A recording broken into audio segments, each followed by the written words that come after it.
to be, which I think is great tempering for learning, for mentorship. Yes.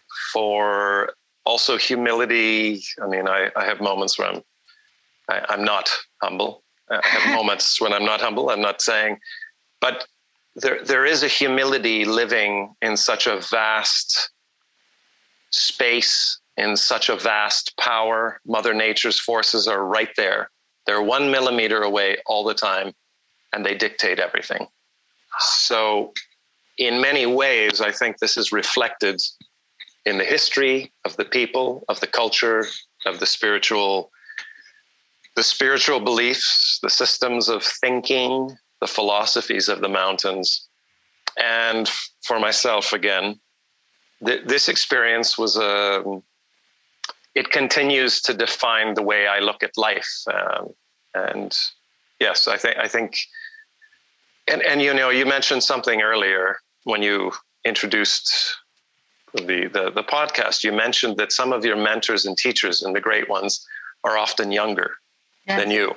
And of course, you and I, that will become more and more common as we age. It doesn't go the other way. Exactly. But, you know, in the mountains, if you spend time in the mountains, it's about perception too. But I think in the mountains, I often met people living a very simple, common life, and yet having an incredible perspective on living, on how to live. And some of these are not particularly spiritual. Some of them are just very pragmatic, very realistic. But I've also encountered those teachers who are significantly younger than myself. Those teachers who will not travel to the places I've been, not experience a lot of things that I've been able to be fortunate enough to see. And yet they have a sense of place, and their belonging in that sense of place is something that I think, for me, I admire very much. And I also probably have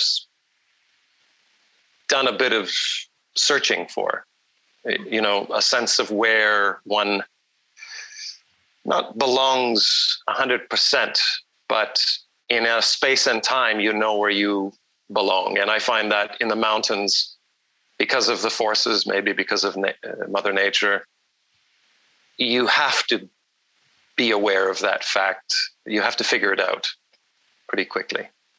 Well, you know, I'm going to go back to what you shared about the teachers you've encountered, that they are like not spiritual, but are more pragmatic and living like more reality. For me, that's the best spirituality, because nothing brings my spirituality into checkpoints, like onto, hey, Yvonne, are you in spiritual ego base, or like just making all of this fluffiness just to have like I'm getting a high experience of spirituality? No, it's the most realistic people, the most, you know, in the present. This is kind of what it is that I feel I had most awakenings of my life like that. You know, one of my mentors was the trainer of Michael Jordan and Kobe Bryant. So he's a mindset mentor of athletes. So me, that I've been in the Himalayas, I've been with the monks and all of that, being in the presence of this man, it's like being with Bodhidharma, that it was just super practical. This is what it is. Just learn how to think. So I admire, I just admire that aspect of life, because it's also part of nature. So when this is so rich, I have so many notes. When this sense of place, this search for home, I think it's an innate impulse of most of us human. And for those who have found a sense of place, I feel that's our mirror. Like that's like the answer for our question. Like, you know, there is such place. There's that sense, and the pursuit is worthy. So when you are in the mountain, how does tea found you? And I always ask this to anyone that drinks tea. You know, they say, I found tea. I said, no, how did tea found you?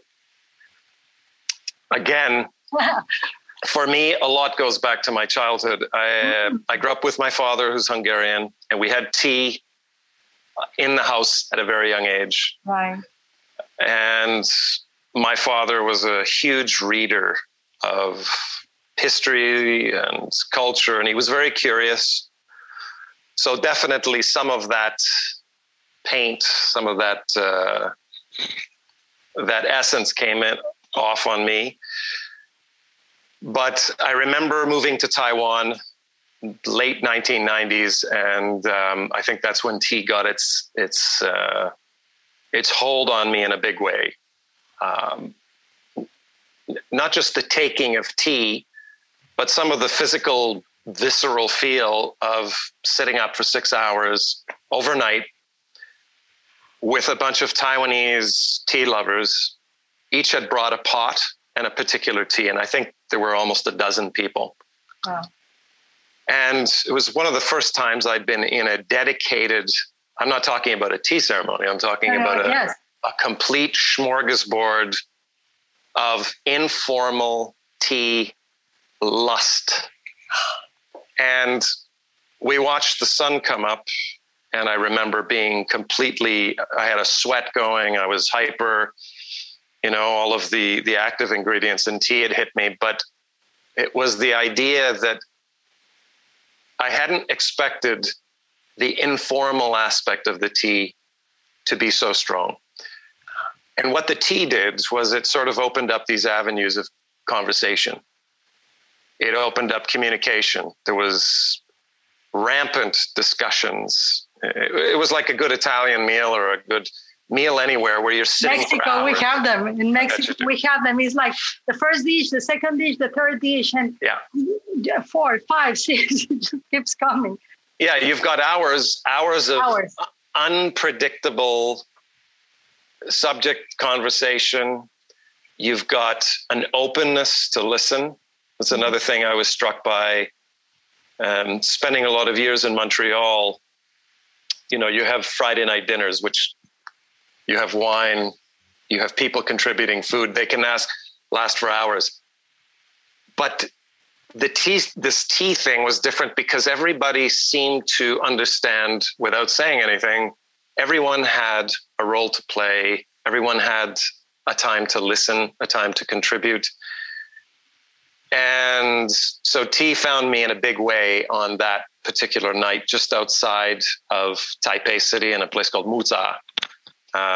It is a tea-centric place with all these tea houses that sort of ring the outskirts of Taipei. And if I had to say that something had thrown me into the well of tea, it was that evening. Wow. And one other thing, I thought I was going on a date with someone that night. She had said to me, "Oh, you should come. I'm going to take you up into the mountains for tea." And I thought this must be a date. So she picked me up on a scooter, a 50cc scooter in the middle of the city. And we went up to this place and we had tea with this extraordinary bunch of young professionals. There was a tea farmer there. And I realized within about 10 minutes, this wasn't a date at all. This was a date with 12 or 13 people. It wasn't a date with her. Wow. And it was extraordinary. Wow. What I love the magic. I love the magic of the moment where tea grabs. It's that spirit. It's really seductive, It's and I love how it really grabbed a hold on you on the like kind of listen. This is what my message for you. Look at the people. This is why I'm here, to gather the people. I always think of our ancestors and the early civilizations when they really used tea for planning wars or planning peace or planning a marriage or celebrating a bride or celebrating a newborn. And the focus, it was not like right now I find it where I live or like, Yvonne, can you do a tea ceremony? And I am the opposite of formal. I do respect a lot of the formality because I love the ancestral wisdom, but I want people to be free, just like tea wants us to be, right? Or like the mountain wants us to be. So when you said that it really caught your attention, the informal strength, that's really why I took like the courage. I'm like, yeah, I've come to the podcast. I wanted to speak about that because I think that right now, and I'm going to pair it with what you are doing with the children, with your wife too. Right now, more than ever, with all this screen time, adults and children, it's adults try to get children off, but the adults are still on the screen time, right? And the amount of disconnection. I have one of my sons was diagnosed with autism, but he's more connected to people than the neurotypical of us, because he's tuning to emotions, tuning to the nervous system, while some of us are just trying to numb with attachments, with getting more stuff, with, so it's, I feel that your message, that the body of work of years, and now that you're a father and that you have all of these, doing this for children, it pairs this informal strength, not only now as a wisdom piece, but as a must, as a medicine that requires to be restoring the world right now, because everything is so serious. And now with the pandemic, and now like the 6 feet apart, and then mask, no mask, vaccine, no vaccine, all of that is kind of like people don't trust people anymore. Some of them, not all of us, some. And so you bring in this awareness, you're serving this tea, informality. It even can be spelled like that, right? I feel it's the medicine that is needed right now. We're too serious with the spirituality, too serious with sit down. And I have never been able to boil the water at the exact time for the oolong. I miss it, So I love that. So when you find the strength of your formality, how did this impacted your life yet? I think I have to pay credit to a lot of the informal aspects of tea and the enjoyment of those informal aspects by the teachers I've had, the mentors. Some of the mentors, they don't call themselves mentors. They don't call themselves teachers. They're moments with, I have a favorite.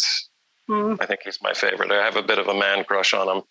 Mr. Gao. He's from the Hani minority.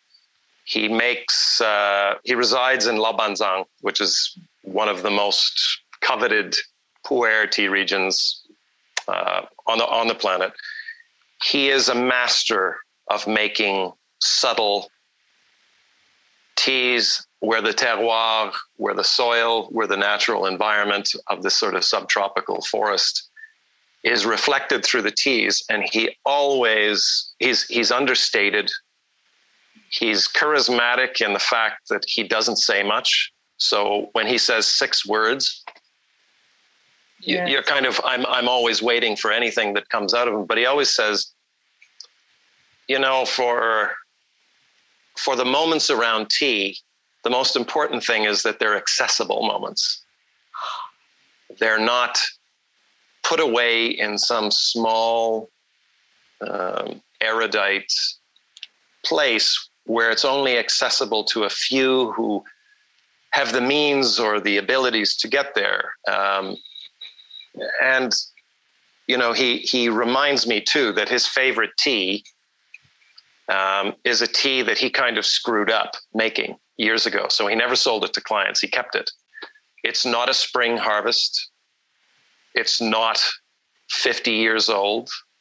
It was a tea that he fried for slightly too long a time, in his opinion. And he served it to me one day, and he says, it doesn't matter what you think the tea is, if it's good or if it's astringent. He says, for me, this tea is my favorite because it's got a story. It's my favorite because if I'm alone, it's the tea I'm going to serve to myself all the time. Wow. And so he said, what you think of it is not important. It's the moment to take the time to just enjoy a bit of story.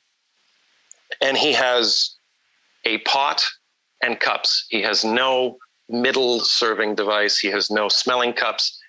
His tea table is a mess, a constant, perpetual disaster of leaves and chairs and Kleenex and cigarette packs. And it's not formal. It's not clean. And yet moments at his tea table over the years, remind me again and again and again that that's maybe the moment